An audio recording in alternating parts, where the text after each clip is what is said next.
Hey, thanks for having me, guys. I got two Kyles to talk to today, huh? That's right, man. Yep. Make it easy on you. You only got one Keeps name to it remember. keeps it real straight. Okay. So Ray, for our audience, if anyone is worth their salt in turkey hunting history or turkey hunting, just personalities, they already know who you are. You're kind of a man who needs no introduction.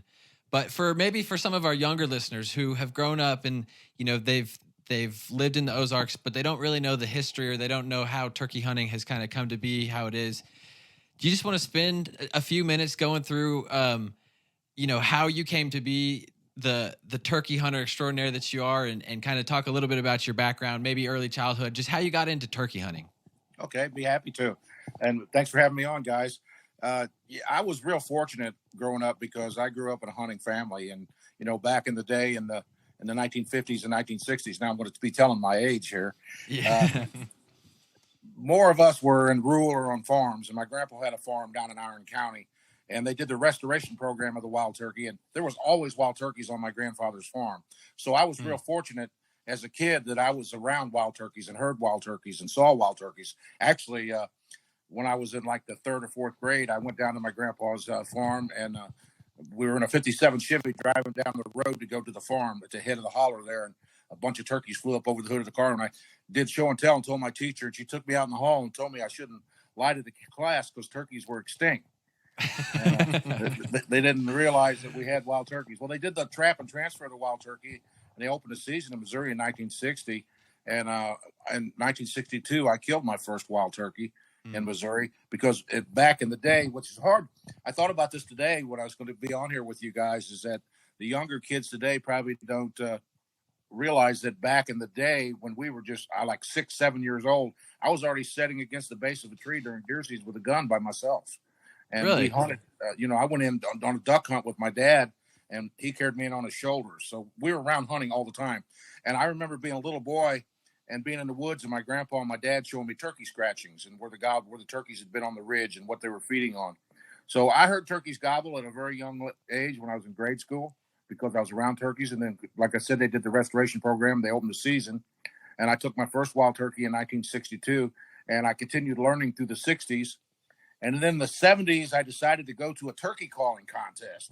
And back then, for your younger listeners, back in those days, every community had a big turkey calling contest.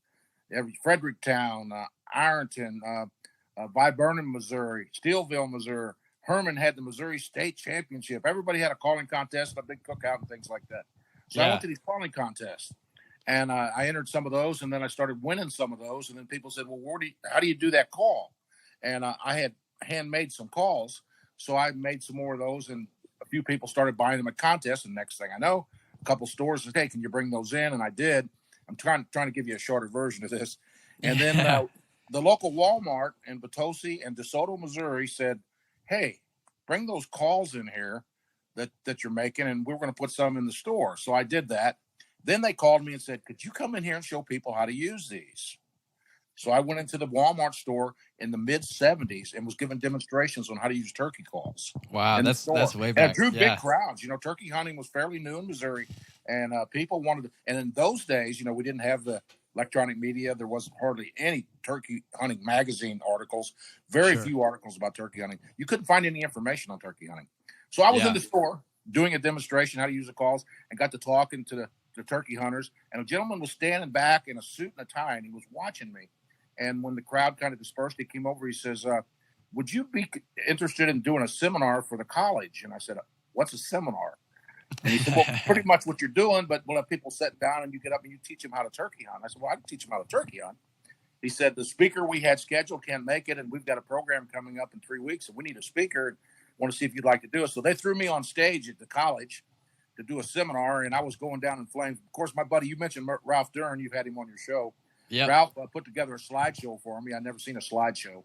So I got a slideshow, I'm doing some slides, and I'm like going down in flames. And so I told a story, and everybody laughed. And then I just took off from there. So I did this college seminar. So it ended up at the colleges. I did colleges, junior colleges all over the state where students would get a credit and get, credit for doing the program and help people, get degrees in college and stuff by doing these shows. Mr. I, you're telling me that you got a turkey credit. Like there was a time in American history where you got a turkey credit in college.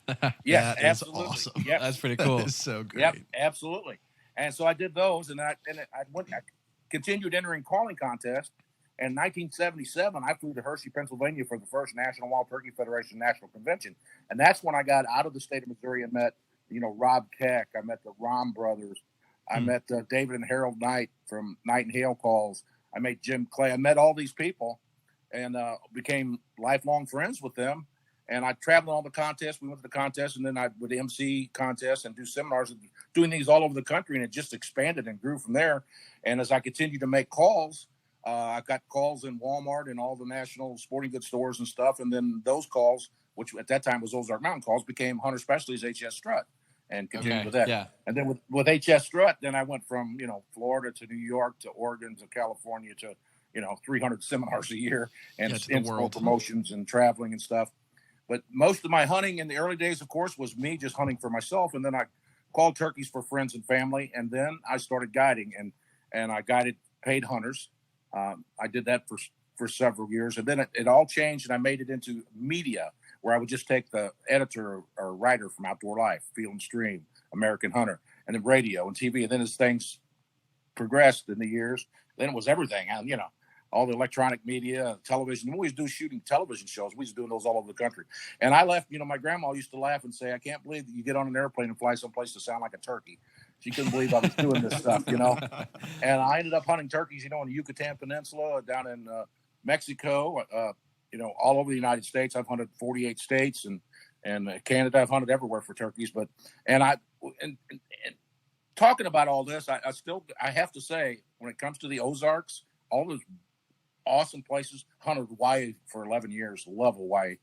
I hunted turkeys in Hawaii and all these different places, beautiful places, but there's still nothing compares in turkey hunting in the Ozark ridges, especially in the river hills here in an old gobbler at daylight in the Ozarks. There's nothing, gives me goosebumps just thinking about it. Oh man, you just gave me the chills too, Ray.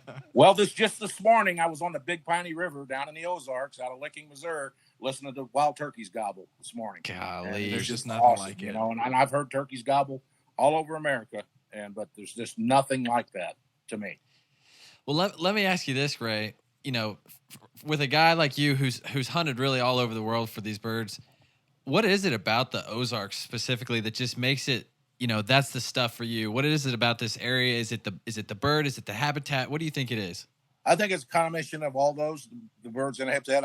I got tickled some years ago when I hunted Wisconsin and Iowa, and that I told them that I killed that turkey's grandpa down in the Ozarks, because our turkeys came from the Ozarks into those states, first into North Missouri, then into those different, Illinois turkeys came from Missouri, Iowa's turkeys came from Missouri. But it's the hills, it's the history. Of course, I've got the history in the Ozarks because of my family roots in the Ozarks. But it's those ridges, it's those big hills and hollers, and it's hand-to-hand combat. See, I had to learn in turkey hunting, when you went out west to the prairies or you went, open country, it was a different type of hunting. You have to adapt to the situation and type terrain you're hunting. And in Missouri Ozarks, it was always get tight, get close, and you don't want to see him until you can shoot him. And all of the turkey hunting, I call it hand-to-hand combat, because back in the day, probably the biggest percentage of turkeys that we killed were less than 20 yards, probably 10 yards most of the time, because you was under the hill, lip of the hill, a bend in the logging road, and things like that. And you had to hunt. It was steep, and you had to hunt hard, and you had to learn how to use the terrain to your advantage to set up on turkeys. Because when I was a kid, I messed up continually, and those early lessons taught me later on how to hunt these turkeys. When I came in a holler and the turkeys were gobbling up on the ridge, and I called to them down there, they gobbled at me, but they didn't come down to me, but they flew down on the ridge on top. And I learned by watching these turkeys where they flew up in the steep Ozarks. That's where I'd set up the next day. And I always set up tight, and I always used the call. And I used the call a lot more than other people, and I was condemned for it for years because everybody said I was calling too much. I was making them call shy. And it always got me when they kept telling me I was doing it all wrong, but we always killed a turkey. It didn't make a lot of sense to me because our guys not doing it wrong. It's working. I use a turkey call to locate turkeys, to roost turkeys, and to find out where the turkeys are going after they leave the roost. I'll use a turkey call because they respond better to a turkey call than they do to an owl call or a crow call or a coyote or whatever. Nothing. I always say calling is everything. Nothing takes the place of good quality calling, sounding like a turkey. Realism in calling will kill you a lot of turkeys.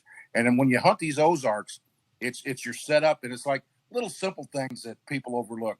How many places in our Missouri Ozarks that we all know there's a beautiful big long ridge with spur ridges, and there's a beautiful logging road right on top.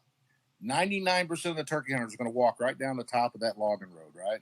Yeah, They're sure. skylighted on both sides. You're right out in the open. Get off the side of the hill where you can see the logging road and the bench and call in those places. Don't go right down the middle of the logging road. Little things like that. But when you hear a turkey gobbling, and if you did your scouting and you roosted a turkey in the hills, I have always, and it's always worked for me, I listen to them when I roost a turkey. It's not roosting a turkey isn't standing back 300 yards, hear one gobble and say, hey, we're good to go in the morning. I want to know what tree he's in and where he flew up from. If he's on a ridge, he comes out a big, long ridge, big, steep ridge, and you got the river down below, and he flies out on the end of that point. The biggest percentage of the time, he's going to pitch back the easiest route the way he flew up into the tree. He's not going to fly off the end of that point down to the river unless you spook him. So why would you set up below him or off the end of the point or 300 yards away? Get in tight, ease in there under the hill, and set up on that turkey and let him know you're a hen. And when he flies off, when he drops off that roost, the biggest percentage of the time, he's dropped right almost in front of us. And then you hit that call, and that's the way we kill them in the Ozarks. It's tight, hand-to-hand combat. Get in tight, figure out the way they go to roost. And when you move and call, don't get skylighted. And the biggest thing I see turkey hunters today is everybody's in a hurry. Everything's drive-through. Everything's fast. You're on turkey time, squirrel time. You're not on people time. You need to slow down. And my grandpa told me years ago, I never forgot that. He said, you need to slow down. You're running to the woods. I remember back in the day where anything you did read when articles came out, guys were running to turkeys. You'd go to set up on a turkey and two guys would go running by you. Everybody was in a hurry and they was bumping a lot of birds. And so you got to slow down, take your time, give the turkey time to work, and just let it happen. Let it unfold. And don't try to push it. Too big a hurry. The turkey hunters in the Ozarks and everywhere over-evaluate turkey hunting, overthink turkeys. They're thinking this turkey's going to know I'm here, and if I do this call, he'll know I'm a hunter. And all the time, a turkey's out there just being a turkey. He wants a girlfriend more than he wants anything with spring season. But you got to remember something on spring turkeys. When gobblers respond to hens, most of the hens are on the nest, and you sound like a hen turkey to call the gobbler. That's a really short window of opportunity. And what I learned early on in turkey hunting is that if those gobblers are still grouped together and haven't really broke up yet, like turkeys I heard this morning, gobbler yelp. You challenge their pecking order and their social structure. The hen yelp and the cluck of the hen is great when everything's right. Hens are on the nest and gobblers are responding. And especially that's why people kill so many 2-year-old gobblers. They're kamikazes, man. They run into that call because the big gobblers got all the girls, But if you challenge a gobbler, even with hens, with gobbler yelps, pecking order, real quick story, many, many years ago, I was probably a young teenager. We had a gobbler in a field, in a big pasture with a bunch of hens, and he was just spinning. And I tried to call the hens. They'd yelp, but they wouldn't come. And we changed positions 3 or 4 times, and I kept calling to him. And 3 jakes come off the end of the ridge there and yelped down there at the end of the field. He folded up, ran down there, whipped all 3 of them, and ran them off. No way. So I looked at that guy I was with, and I backed up, and I went around right where those jakes was. I sat down, and I did that jake yelp, and I shot him like 10 feet. No way. He came right to you. You adapt your to the situation, and you challenge them with pecking order and dominance, and there's a social structure in the turkeys. And what you'll find, and all turkey hunters need to think about, good fall turkey hunters, people know how to fall turkey hunt. They make the best spring hunters. They kill turkeys consistently in the spring because they can use fall hunting tactics when the hen yelp isn't working. Well, Mr. Ray, I definitely want to get into, start to finish, how to kill a bird in the Ozarks. But before we go there, can you touch just a little bit on why you think hunting turkeys in the Ozarks is the best? And the reason I say that is Mr. Brad Harris was talking about if you can kill a mature Ozark buck, then you can kill a mature buck anywhere else in the world. And that's kind of always stuck with me as I'm trying to hunt these mature, big timber deer out in the Ozarks. And so would you say that turkey hunting is similar to that very concept similar, of very like, similar. if you can kill the big tom turkey out in the Ozarks, man, you can turkey hunt anywhere. Yeah, that's true. And big mature gobblers like 3, 4-year-old gobblers. In the old days, in the 60s and 70s, they weren't killing all these 2-year-old birds. Most of the birds we killed were big 1.5 and 1.75 birds, old turkeys, got that deep booming gobble. And it's what I've already been talking about. To kill those kind of turkeys, you got to target those turkeys. You got to target that particular roost, that particular, or if you can visually see them, if it's a broken open pasture stuff where you can visually watch turkeys and see those old turkeys. But to kill those old turkeys, you got to get on tight on them and set up on them and use, just like I was just talking about. Most of the time on an old gobbler in the spring like that, especially if he's got hens, I'll use the gobbler yelp at him. But you can purr, you can gobbler yelp, but you gotta understand turkeys and their social structure, and especially these old turkeys, because he may only gobble like 2 times on the roost, and then when he flies down, he don't need to gobble. He's got all the girls. It depends on the time of the year, and he's just going to spit and drum and move and spit and drum. And what I used to do in the Ozarks to kill those old turkeys was move underneath, like I said earlier, underneath the edge of the hill, the ridge. Now I know where I heard turkeys before. I know where I heard turkeys gobble in the morning. I know where I heard them in the mid morning. I know on good gobbling days they're not gobbling.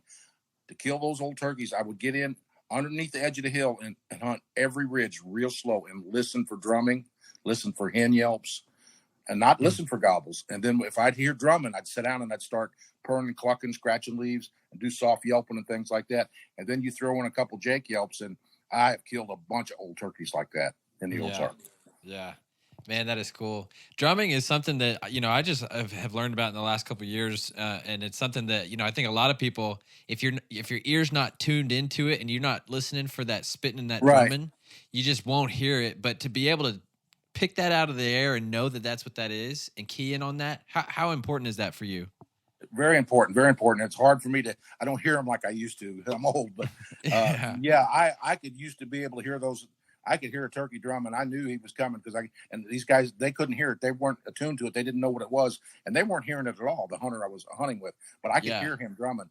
And back years ago, even before Hunter Specialties, HS Strut, I designed a spit and drum call and was going to come out with it, but people wouldn't understand it, and it wouldn't be that much of a use for it. Yeah.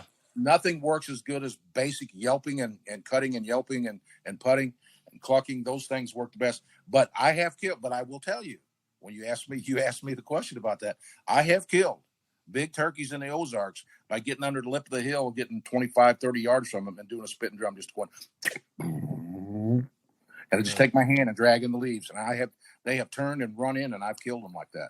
Dude. But you can't, not everybody's going to be able to go out and do that. It's like when they come out with the fighting purr. A fighting purr will work. There's certain times of the year in a cycle seasonality of the wild turkey when fighting stuff works. Other times it doesn't.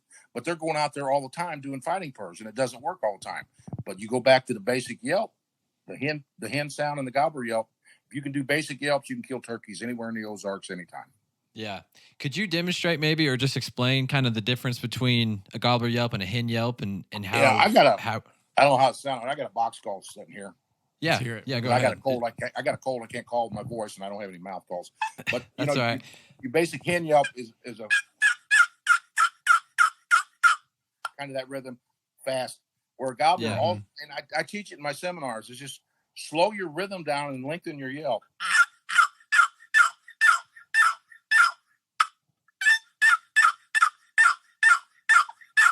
That's a gobbler yelp. And you can turn the box call over like this. You hit it like that. I don't know how it sounds on the phone.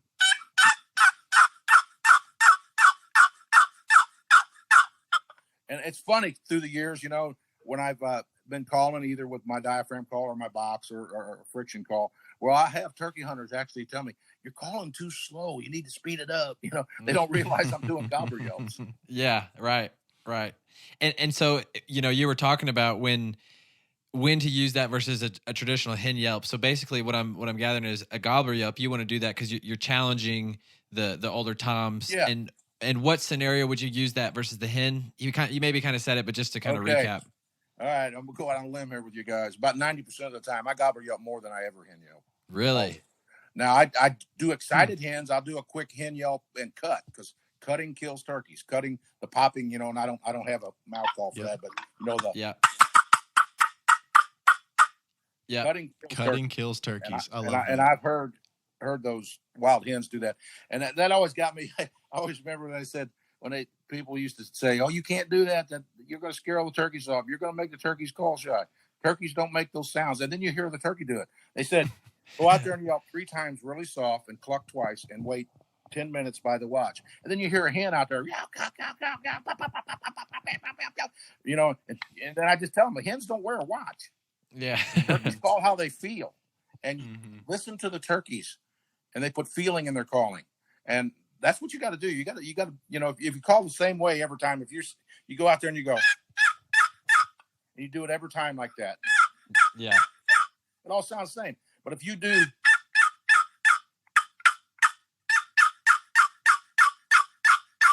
that's how turkeys call. Right. Right. And it makes sense. You're touching on something that I imagine is a pretty common theme through hunting and fishing across really anywhere in the U.S. But if you're looking to kill the dominant male species of whatever you're targeting, it makes sense to push them. You got to challenge a little bit and challenge them. Challenge I them, mean, absolutely. you think the guys who are killing big bucks, they're not out there, you know, flipping the doe bleat over and over again. They're doing rattling antlers and they're making a bunch of noise and they're doing the aggressive calls. And it's like, okay, that's what the dominant animal of that species is going to come into. Yeah. And you can gobble too. You've unlocked something in my brain that I haven't thought about before. Is like turkeys do the same thing. So yeah, I killed a lot of turkeys with a Jake gobble. And I've got a cold. I probably can't do it, but just you just do a quick choppy at the end of the yelp. You know, oh, they can't stand that. Yeah. Especially these old turkeys. I can't do that. Sorry, I'm gonna cough. That's all right. Man, that is cool. That is yeah, I don't think I've ever. So you're saying majority of the time you're gobbler yelping. Yeah, that's what I use all the time because biggest percentage of the time that's what's happening. Yeah, I'll hen yelp and yeah, I'll cut and I like to start turkeys, but like this morning, for instance, down in the Ozarks on the Big Piney River, those gobblers were still grouped together at the end of this long field, kind of half up on the ridge there, and there was some across the river. I hen yelped and a hen opened up at me and she yelped back and everybody kind of gobbled. But when I hit this box call right here and I gobbler yelp, they lit up. They absolutely, the holler just lit up. It was the guy with me was like, "Wow, what was that?" And I said, "It's a gobbler yelp. Listen to him down there." And so I then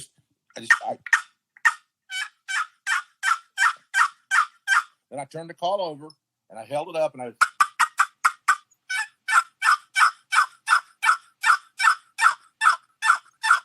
and those turkeys, all of them. Yeah, they went crazy. Yeah, because they're sorting it out. You know, they're breaking up and they're sorting it out. Yeah, social structure among the turkeys. You got them flustered over there. So Ray, I've got a story for you here. Kyle and I, we were out scouting turkeys down here in Arkansas in Madison County this last weekend, and we're walking along, and you know, to me it sounds.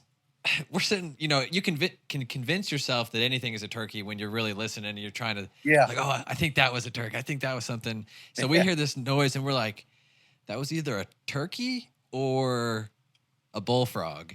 And it was the oddest sounding yelp or just raspy old hen. I don't know. I still, you know, don't know. But it wasn't until we heard that hen start to cut and purr and cluck and she was doing some different things. We're like, okay, well, that's obviously turkey. But, you know, the tone, it doesn't seem to matter as much as the cadence. And so when you talk about the gobbler yelp versus a hen yelp, you slowed it down. You didn't. You weren't worried about the tone quite as much. Is that about right? They all got different voices, just like people. Some are choppy, some are raspy, some are clear. And the same hen will start clear and go right into a chop or rasp. I mean, they put inflection and feeling in their calling. If they're trying to call to another turkey, they're not going to be, you know, soft yelping 2 or 3 times. They're going to turn it on because they're trying to communicate with another turkey. And as a hunter and a caller, you need to do the same thing. Yeah. Will a tom cut and purr, or is that just a hen Absolutely. noise? Yes, we may have heard a tom. I've got them on video doing fly down cackles. I got them cutting, coming into the call, cutting. See, I'm a fall gobbler hunter, and I have been for years, both with archery and muzzleloader and shotgun. And my favorite hunting of wild turkeys is in the fall, and I challenge gobblers in the fall, adult gobblers, and I kill fall adult gobblers. And they gobble in the fall. Me and Bobby Whitehead from Outdoor Guide Magazine was just talking about that this morning, down on the Big Piney River some years ago. We had 5 gobblers, 18th of October in a field, full strut, gobbling all the way into the gun. Wow. Simply from challenging them. And I got it all on video.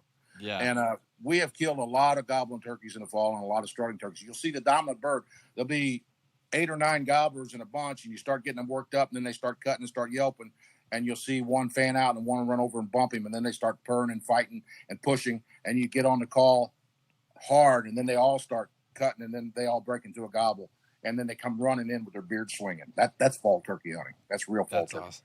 That's so then, as a fall season? turkey hunter, you take that into the spring, and the turkey hunters on a particular spring are going, man, what's wrong with the turkeys? They're not answering my hen call. And the guys that fall hunting are just killing the crap out of them, you know, because they know what to do.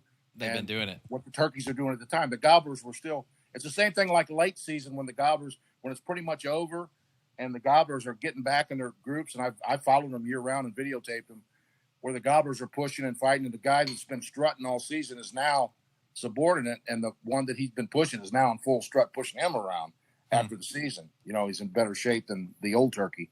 And you'll even see Jakes going after him. And in June and July, I videotaped in fields of a morning strutting and fighting and gobbling turkeys.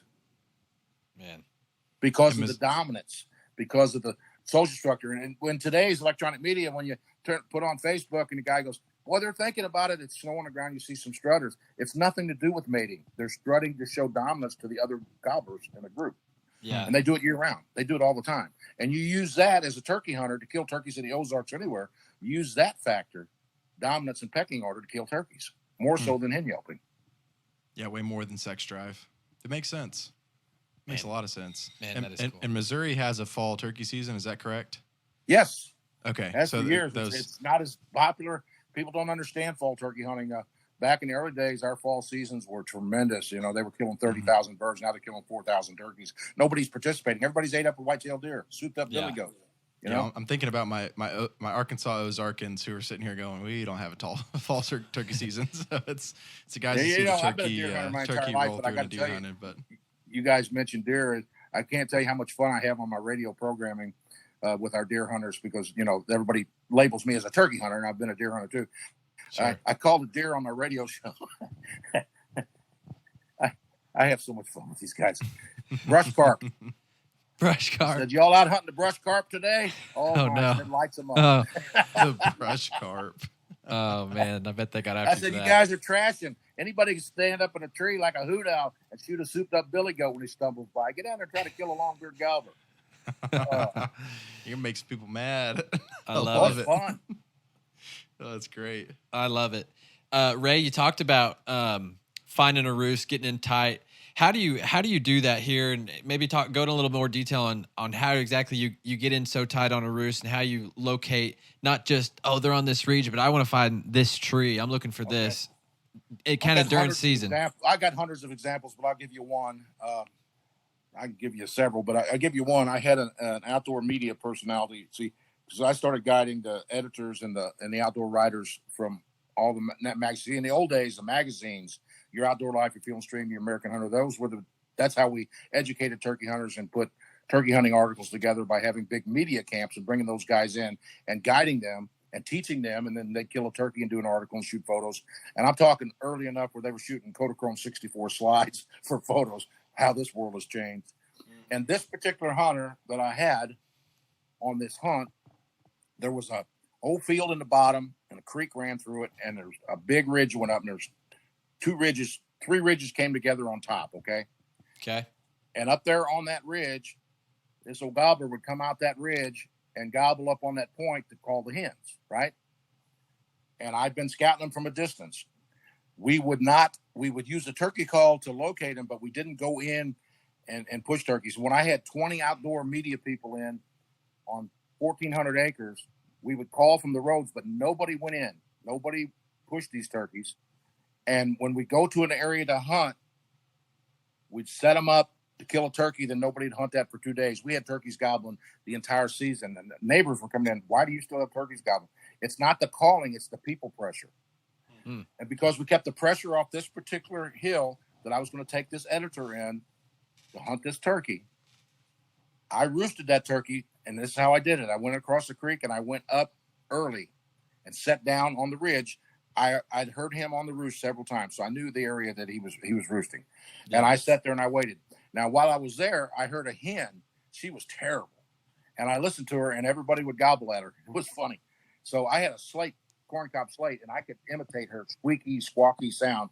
Yeah. And everybody, all the turkeys, I'd do a regular yelp, nothing happened. I'd hit that slate, sound like her, everybody gobble. So she must have been just a nasty girl because they all liked her. They liked her voice. They all knew her. I already made up my mind I was going to use this hen call. I was going to flush her out of there.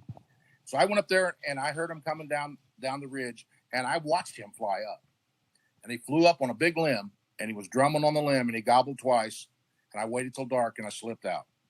So the next morning, when I brought my hunter in, we came in through the bottom, parked about a quarter mile from there, walked up the creek, edge of the creek. We got up in the woods. This guy thought I'd lost my mind. I made him take his boots off. Took his boots off, and we slipped in the dark real slow. Yeah. And I set him up. Just under that turkey, just up the hill from that turkey, like probably 50 yards from the roost. Wow. Okay. Now he's sitting there, and I loaded his gun and gave his gun. And I told him to point it right there. It started getting light. I did a great horn. I can't do it. I'm just a sore throat. And I could hear him drumming on the limb. But see, this guy, you said earlier, he didn't know what drumming was. Yeah. Other turkey started gobbling. And I waited till it got light, and I took that little slate call. I went, squeak, squeak, like that. Yeah. Man, he blew it out. You ought to seen my hunter. He blew it out. I mean, he turned on the limb and gobbled right at us. And then you hear him drumming. He gobbled like 3 or 4 times, and you heard the wings. And he pitched down and landed like 10 feet in front of this guy, and he shot him. Oh, my gosh. And that hunt, and then he sat down with me and interviewed me and asked me how I did that, and I told him how I did that hunt. And I've done hundreds of hunts like that. Man, and then people tell me you can't do that. I've been in camps where my biggest enemy is the outfitter. When you shoot television, you got 3 days to shoot television. You've never been in there in your life, and they tell you can't do that here because they don't like that. They're call shy. You can't call to them. They don't like to be roosted. And then we go in there. We got to get a TV show, and oh man, I've been kicked off of places because I was calling too much. I mean, it's unbelievable. I mean, listen to wild turkeys. Yeah. They don't care how many times they yelp. That's crazy, man. How do you know when you're like too close? I mean, obviously, you said you set him up at 50 yards. What's your line that you said, I won't cross this line? I don't know if I got a line. It all depends on the terrain and the turkey. And real turkeys, that's one of the reasons that works so well, because real turkeys are close to each other when they call. And if you were at 200 yards from that roosted turkey, you'd have never killed him, because he'd have flew down and got with all them hens and have been gone, and wouldn't have gotten nothing. Yeah, the other hens were yelping behind us, actually, around the edge of the hill, and they would have come to him. They were going to come to him, but we killed him before they could do any of that. And we've done that many times. I've went into the ridge, had a guy from New York, never seen it, and I took my mouth call, pop, pop, pop, pop, pop, pop. He gobbled, and we listened to him gobble going out of ridge, and then we heard him fly up off the end of that ridge. So after he flew up, I left that guy there, and I went up on the road. I stayed under the hill, and I eased up toward the end, and I could see scratching all the way out that ridge, and then the scratching stopped. And then I looked out on the end of the hill, and I could see him on a limb out there, and there was a little open area right at the end of that road. So I backed out of there. Next morning, I took my guy in, went to the edge of that road, eased up right where that little clearing was, off the side of the road, a big oak tree right there, and sitting there and had him point his gun up the hill. And at daylight, I just did, just a little bit of yelping, not much, tree call stuff. I just waited. He just rocked on a limb pitch and dropped right in the middle of the road. Boom, 20 yards. He was done. Whereas if you'd have been 200 yards from that turkey, you wouldn't have killed him either. Yeah. Yeah, they've got too much to get distracted with by the time they and other hunters will set up on that bird. When they hear him gobble, they'll come in from below, and then they'll sit down there at 100 yards on a bench and yelp at him, and then he pitches on the ridge the way he flew up and goes on with the hens. Yeah. And if you find strutting areas, I've always been a believer in strutting areas. I call it where they do the dance. You find out where they do the dance, and you go straight to those points. That's the other thing I forgot to tell you a while ago for these old turkeys. You find out where these big old turkeys are doing the dance, where they do the strutting for the hens, and you sit up there. I had one on a glade. We had a lot of, we got glades in the Ozarks. Sure. And we had an old turkey that 3 different mornings we was on that turkey, and he went, and I guess I was the only one that paid any attention and noticed where he'd go. And the guys were saying, man, he's call shy. I yelped at him. He went the other way. And I listened to him where he went. And I went up there and looked at it that afternoon. And it was a beautiful glade up high where everybody could hear him, And so I went up there before daylight, and there was a tree had blown down. And I laid down behind that log, and I heard him up there gobble, and the other turkeys gobble. And I called a little bit, and I just laid there. It wasn't long. I seen the hens coming up. Hens came out, started preening, started coming across that glade. I called. The hens called. He gobbled. I seen him strut. Sun was just starting to come. He come in there about 20 yards right out in that open glade, and I just raised up my gun, boom, and smoked him because Boom. I went to where he was going to strut, and he was over 1.5 spurs. Wow, that's a stud. The strut zones. Maybe talk a little bit about how to find that. Obviously, you listen and you kind of went to an area where you thought he might be. What in watching terms and of listening to the turkeys, watching them. If you got the opportunity to watch them, see the biggest problem in a lot of the Ozarks, it's all timber and you can't watch it. But where they got glades, if there's a good open glade, that's one place. Edges of fields. There's an old field on my grandpa's old place that, as long as I can remember, there's always a turkey on that knob, that little hump up there right off the glade. Creek on one side, split rail fence on the other. 3 ridges come down together right on that point. They're always strutting on that point. And I killed turkeys there. My dad killed a turkey there. You know, all my relations killed turkeys right there. But what I do, and I go to Massachusetts, New England. I'll just use that for example because we're talking about the Ozarks. But what I learned in the Ozarks, the lessons I learned on turkey hunting in the hills in Missouri and Northwest Arkansas, I took with me to other states. I went to Massachusetts, New England, and hunted those turkeys in the timber off those fields, just like I hunt Missouri turkeys, and killed turkeys. Went out, roosted them, got tight, did everything. And I used a turkey call. I stood in the road. I parked my rental car. I had a rental car because I flew in on an airplane. And the other guys were at the bar eating dinner and drinking beers, and I'm not roosting turkeys. And I used my mouth call. I gobbler yelped and hen yelped and cut and listened to them gobble till they flew up. Then I went in the edge of that field and went around to the edge of the ridge and found the trees they were in. And they went to the corner of a field and flew up. And below them was water, was a pond, a swamp area, a beaver pond. And it was real thick. And I looked at that and I said, man, and we could hunt there. We had permission to hunt there. And I said, I can't believe I found this. And so I went back with those guys, and they were telling me, they were arguing when I got there about what's more important, woodsmanship or calling. And the guy I was hunting with said, calling's only 10%, woodsmanship's 90%. And I had to listen to that all night. Anyway, I took him hunting the next morning. And I already did all that calling to find this turkey.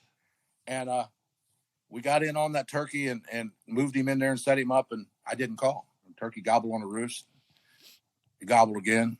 And I didn't move in. You know, I had like 5 days to hunt. I knew I was going to hunt with this guy, but I had to teach him a lesson. I was pretty brutal, pretty cruel, actually. And we was by a rock wall, you know, an old rock wall and some old trees. And he was by a big old tree there. Oh, yeah. Which I can't think of the name of the tree right now. But anyway, I usually tell you the name of the tree, but I can't think of it right. Anyway, he was on a tree. And that turkey gobbled, and he pitched down right in the corner of the field where he flew up from. And the guy says, and then another turkey started gobbling, and he started moving that way. And he says, aren't you going to call? I said, no, calling's not important. And I said, you know what? You better hurry up and put some woodsmanship on him. He's fixing to leave. Oh, man, that's good. Put some woodsmanship on him. That's awesome. But we killed, because what I found, to give you an example, that's the same. I can take that same scenario and put it in the Ozarks. What I found that evening and where that turkey was at after that hunt, in that area, that place, I can't tell you how many turkey gobblers we killed there in that spot because they'd come in and roost in that spot. And that's the same thing in the Ozarks. I went back a few years ago to a place where I killed a turkey. Me and my buddy killed turkeys like 30, 40 years ago in the Ozarks, and they hadn't timbered it or nothing. It was the same. We went to the same spot, actually set the same tree and killed a turkey. No way. Yeah. That's interesting. It's important to know your habitat spots, I hadn't guess. changed. Habitat hadn't changed. It was the same. Yeah. On that note, with habitat, you're talking about ridges. You're talking about where ridges connect and points and knobs and glades and stuff like that. What might be some other kind of features of landscape that you look for? You know, people in deer hunting, they always talk about, you know, look for a saddle or, you know, look for where the points and the fingers connect on a ridge. Is it similar? Are you looking for kind of travel corridors, or is it a little bit different? Not so much as travel corridors. Gobblers want to be seen and heard and display. But if you find, what I always like to say, if you find nesting cover, I'll use my grandpa's old farm, for example. Okay. There's an old field. There's a creek. Then there's like a big cedar break, bunch of cedars and briars and stuff. And there's an old growed over field. And then there's timber ridges. And there's a creek there. There's a spring. There's like 4 different types of habitat in one area right there. There's always turkeys there. Diversity. There's good nesting. There's good cover. And there's a good place for the gobbler to display and strut and call hens. And everything's there. if you just go just to one ridge in the middle of a ridge, it's hit or miss. You got to Yeah. find out. I used to tell turkey hunters it's a lot like fishing in a lake. You could go in the Ozarks to Johnson Mountain and you can lay out a map, or you can stand there and look at the vastness of those hills. Okay. But there's only certain areas in them hills right there that we're looking at that holds turkeys, and have for years. And I go straight to those locations where I've always hunted and heard and seen turkeys. There's other areas around those hills that I honestly, when you really think about it, I've never heard a turkey there in one particular ridge or one particular spot. There's certain areas that hold those turkeys. It's got everything that they need. And you tune in on those. On my topo map, I marked all the places for years that we roosted turkeys, where we killed turkeys, where we heard turkeys, and you can see it on the map. There's different areas where there's nothing on that map, and other areas I can go this spring, this turkey season. If they haven't clear cut it, they clear cut a lot of my mountain. I can go to a spot that I hunted 30 years ago, just like I mentioned along, and I promise you, we go there and stop, and at daylight we're going to hear a turkey. Yeah, you'll find some birds. So with that diversity of habitat being important, where you kind of have some different things that a turkey would need that would keep them there in that one area. Yeah. In terms of like maybe your properties that you own or where you hunt, is that something that you actually take part in managing the land and kind of like improving yourself? What's important to you in that? Food plots, you mow old road beds, but you leave the cover around the edges of the fields. Lots of food plots, small food plots off the end of ridges. We went in and cleared timber off the end of a ridge at a big holler and put a food plot in there. But these old roads that we put in, we keep it wide enough to be able to drive through, but on the edges is blackberry bushes and briars and brambles. We don't clean it all up. Yeah. And like in the old days, we keep the fence rows with cover in it instead of clearing it all off. When they started clearing out pasture for cattle, that really hurt the turkeys in the Ozarks like that, because they clear all the timber and make it all dirt down to grass all the way up underneath the fence. There was no cover, no nothing for anything. Yeah. And in places that we hunt and some of the ground that we have down there, that's what we do, is to make the habitat. You got to have nesting cover. You got to have cover to hide the baby turkeys, and you got to have food and water, nesting cover, and you got to have places for these turkeys to live. And if you clear it all off, you're not going to have that.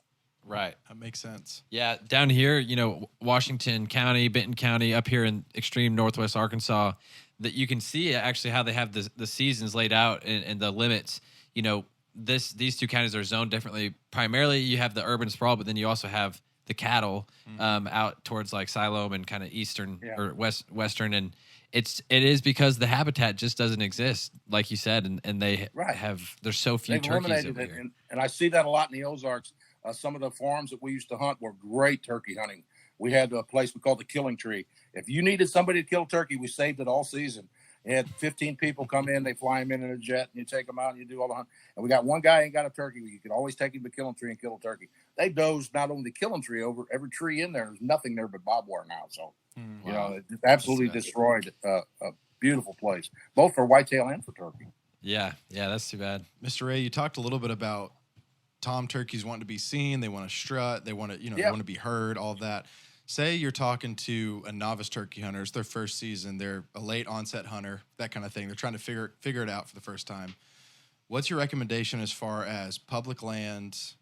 You get out of the truck. Where do you start? Do you start in top third of the ridge? You start on the top of the mountains? Where are you starting?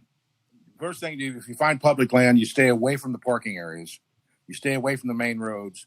If you can get a map, I always use topo maps. I'm old. I still use topo maps more than I use these phones and all this electronic stuff. They're the best. And you look at a topo map, and I've done this for years, both in North Missouri and in the Ozarks. And I find access that nobody else is using, and I find the most remote areas, and I go in and scout those areas. There's some down in Shannon County.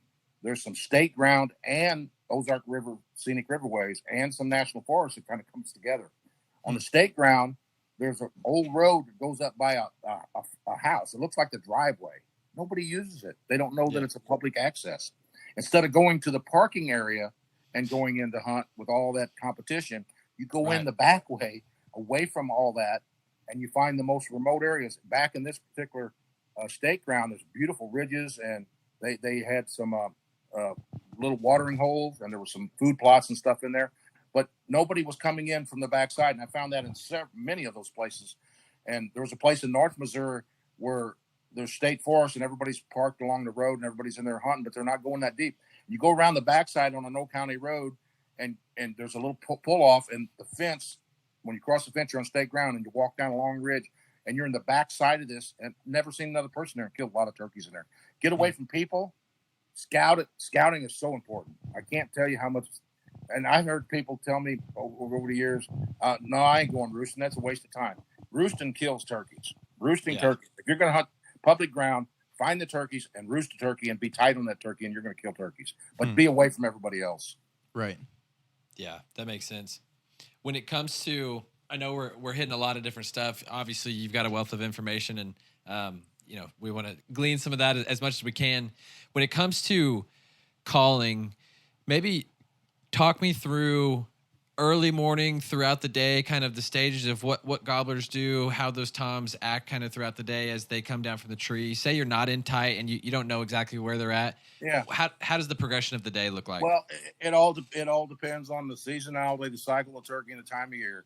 You adapt your hunting style and how you approach the hunt depending on what the turkeys are doing in that particular place at that particular time. That's something that turkey hunters have to learn. If you always have the mindset that you're just going to hen yelp and cluck and set and wait, you're not going to kill a lot of turkeys. So you have to adapt. When you go into a place, hopefully the turkeys will tell you what's going on by listening and hearing turkeys. And if you're not hearing any turkeys, that's tough. You got to look for sign and all that kind of stuff. Yeah. But if you're not set up on one early, you set up and you listen to turkeys.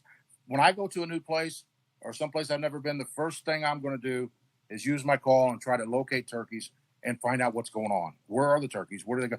Where do they go when they leave the roost? Okay, if I'm not in on the roost, but I hear one on the roost, okay, he flew down. Where did he go? Yeah. He's got to be going someplace. Sure. And I try to learn that. And if I hear him gobbling going to the left, let's say going west, then I know I'm not going to set up on the east side of him. If I'm going to learn this area, I'm going to go on the west side where he's going. Now, turkeys are turkeys. You may go on the west side, he'll go on the east side. That happens sometimes. Sure. But a lot of times turkeys aren't gobbling. But if you go into a place and you've scouted it, that's why scouting's important.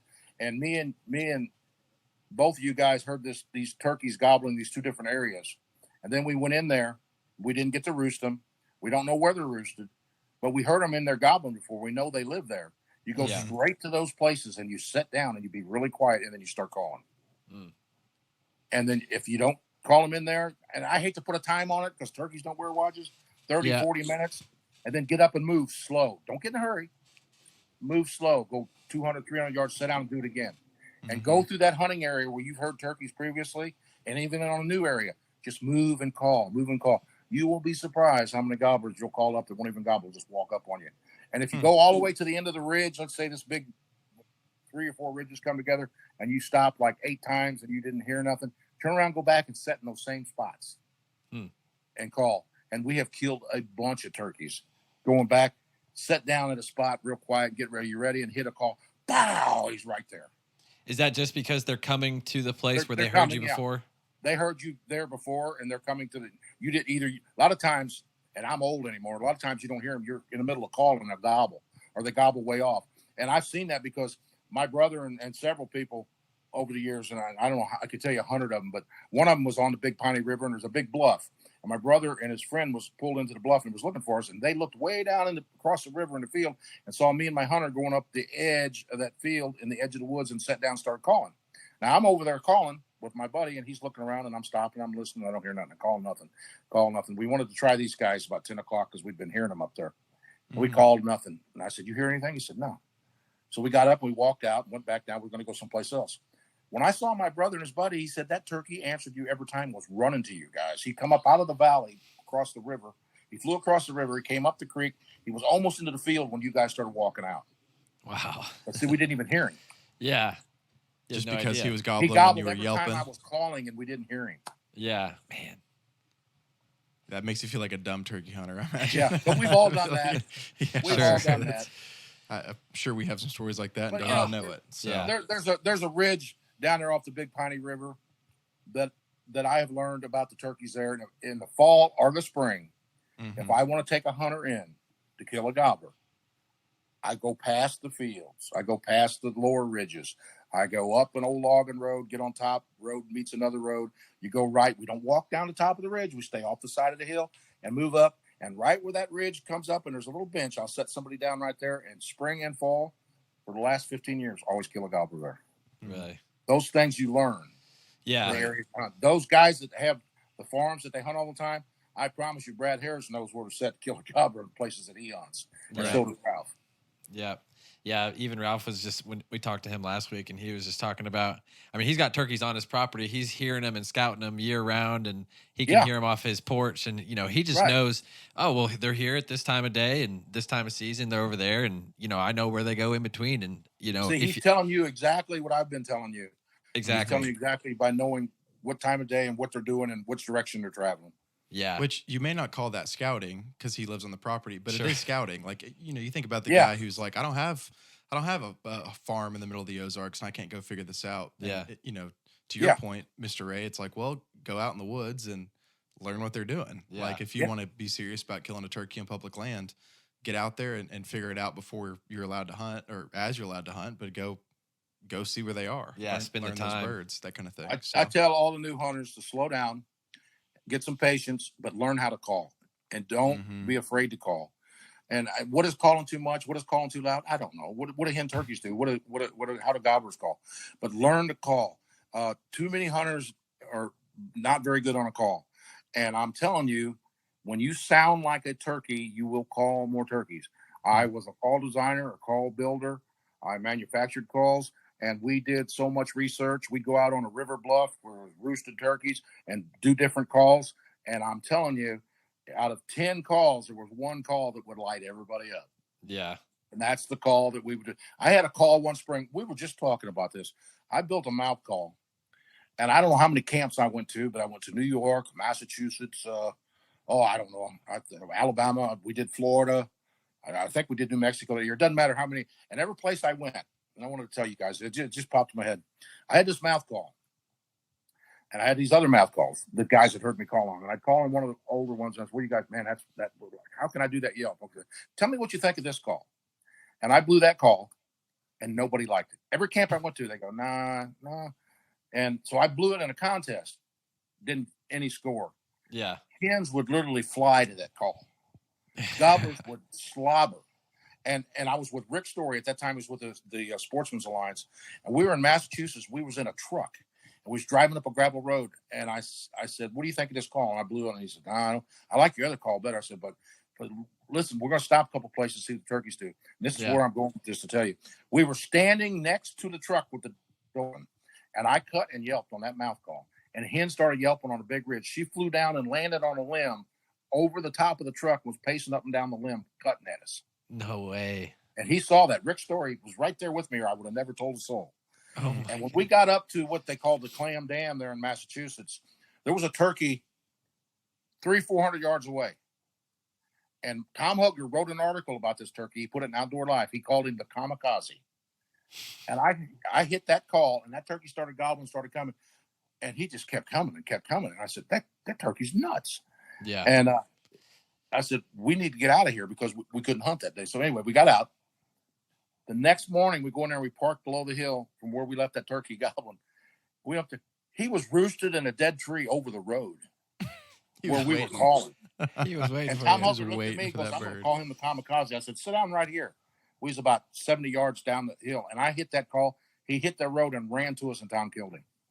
Oh, my goodness. Will you It was send one us call. one and I had that call for a couple years, and I've never I been need able one to of those duplicate it calls. exactly. But I got Yeah. several that are close, and the reaction to the turkeys is like, okay, we get out of we come to a spot where there's turkeys down the river, and we do a call, and a couple of them gobble.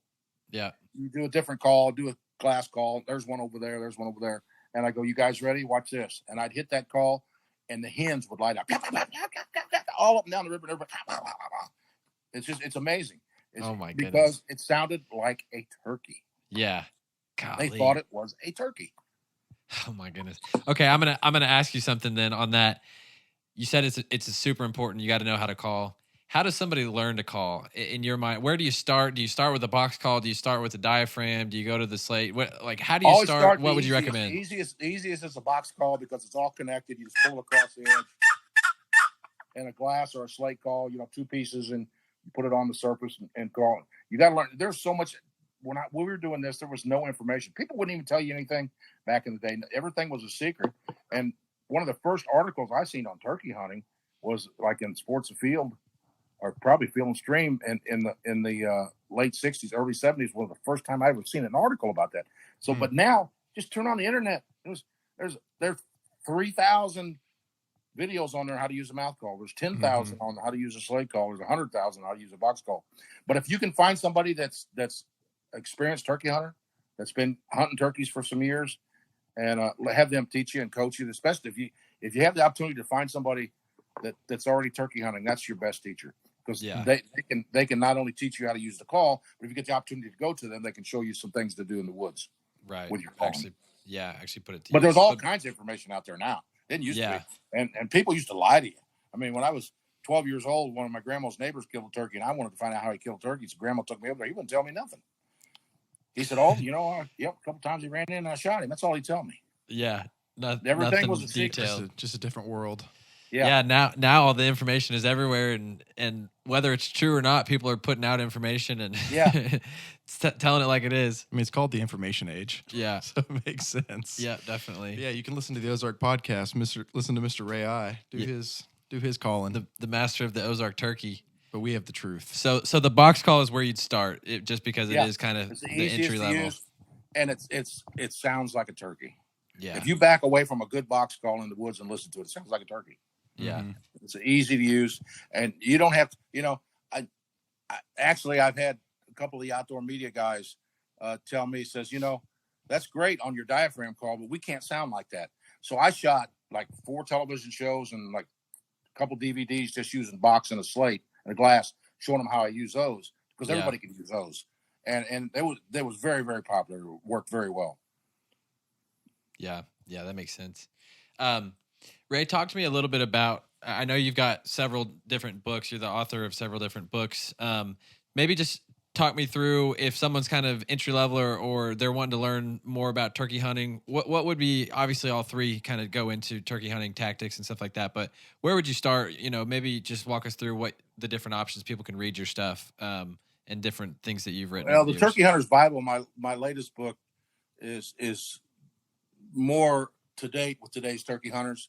And I think I would even start there. I mean, my earlier book, Practical Turkey Hunters Strategies, I can't even find it anymore. These publishers, they sell and change and whatever. But if you can find a copy of Practical, it's more the basics. Practical Turkey Hunting Strategies. It's more the basics, the scouting. It's got spring and fall setups and how to call. My Turkey Hunter's Bible is more intense and more of what I've had to deal with. Me as a professional in the outdoor industry and turkey hunting, doing television shows and media hunts and things that I had to deal with, that if you could learn from the things that I had to deal with, you'll be a better turkey hunter. Right. And in that also we cover the call shy thing and about calling, a lot about the calling and what has worked for us, and I got some stories in there, some of my story times, but the response from the public of my latest book has just been incredible. Yeah. It's just been amazing. The DVDs, all this media stuff has changed. We did the VHS tapes. Yeah. We did cassette tapes for audio. Then we did the VHS tapes and then the DVDs and the CDs. Now you can't hardly give a DVD away, but I'm still selling some of those. Yeah. Now everything's, just click on something and whatever. I need to be updated, I guess. But my DVDs have done real well. Everything that I do is instructional. I'm a teacher. It's not about me. It's not about me being a hero. It's not about how many turkeys I can kill. I get asked all the time how many turkeys I kill. I have no idea, and I don't care. I don't count turkeys. It's got nothing to do with what I do. But if any of my materials that's out there is teaching and sharing with others, like I do with my seminars, it's all about teaching. Yeah. And the response from the public when I go to the Turkey Federation National Convention or I'm at a show someplace, the turkey hunters that come up, it's just amazing. It's incredible. I mean, I'm honored. I'm flattered. Some of the stuff people say to me that I had no idea. I'm still just me, and I like to turkey hunt. I like to share turkey hunting, and I like to have fun. Yeah. And that's what I want to tell all my turkey hunters more than anything. Have fun when you do it. Don't take it so serious. I see these guys all frumpled up, all mad on TV. What are they mad about? You get to go turkey hunting. Have fun. Yeah. Yeah, it really is. It's easy to get too much in your head and psyched out and get frustrated and, not have the patience, because it is so exciting, and it is so fun and interactive to talk with these birds and try to get them to come to you, try to sneak up on them. So I understand the excitement. It's hard to be patient, but yeah, it's like it's a good reminder to just relax, have fun, get on turkey time, enjoy the woods. All my stuff's out there. It's easier than doing my website. I'd rather them go to Midwest Outdoors, Turkey Call Supply, things like that. Just put Google Ray Eye Turkey, and all the stuff come up. You'll see DVDs. You'll see all my stuff, and you'll see the places where they sell it. My book's everywhere. So, but Midwest Turkey Call Supply, they do a great job with my stuff, and it's so easy to order from there, and they're great people. They're turkey hunters like all of us, and I would rather send people there to buy my stuff than buy it direct from me. Yeah, absolutely. And you've got a radio show, right? Yes, sir. I'm going on 25 years. Yeah. How do people find that if they don't already know? Where do they listen? KFNS 590 The Fan. Okay. Got it. KFNS 590 The Fan. We've been in St. Louis. We've been doing this show since 1999. We've had a 2-hour show. We're back to a 1-hour show. Probably going to go back to another 2-hour. But that's a long time. And I'm on KSGM 980 out of Perryville, too. And it's also 105.3 FM. But you can just Google that in anywhere. You'll see it. And all my podcasts, all my shows are on there. There's several years of shows on there. And we have a lot of fun. It's a fast-paced show with a lot of energy. We go a lot of different directions and have a lot of fun. I love it. It's like people tell me all the time. They said, "Tell me about this radio." I said, "Oh, live radio. There's nothing like it." I said, "They send in food, lots of food. I get great guests. I've been in the industry, outdoor industry for years, so I know everybody. I get Waddell on, whoever. I get all these different Buzz Strickland. I get everybody on the show, and that's fun too. And we have a great time. And then they give me money." Yeah. Sounds like you got it figured out. That's awesome, Ray. Yeah, that's awesome. Well, we've really enjoyed it, and honestly, it's been a privilege just to get to hang out with you, just knowing your background and just the accolades that you've that you've achieved over the years, and even Google. I was Googling you, kind of researching our interview, and Google says you are the most famous turkey hunter in the world. So God bless Google. God bless Google, man. So sorry guys, I got a little long-winded on this on you, but no, we love talking about it. We love talking. Sir, so thank you so much. We appreciate you, Ray. You're welcome, guys. Thank you. Be safe out there, everybody. Have fun. Enjoy those wild turkeys. It's a great resource, and man, we got to keep our hunting and our outdoor heritage going and take those kids hunting. That's right. That's yes, right. Sir. All right. We'll talk to you later, Ray. Thank you. All right. Bye, guys.